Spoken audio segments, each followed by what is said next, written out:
So what is notification summary in new iOS? So that's basically summary bundles non-urgent notifications.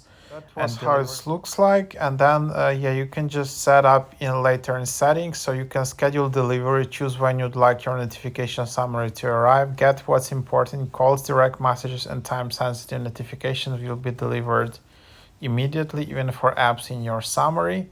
And then yeah, you can just set it up later in settings. Yeah,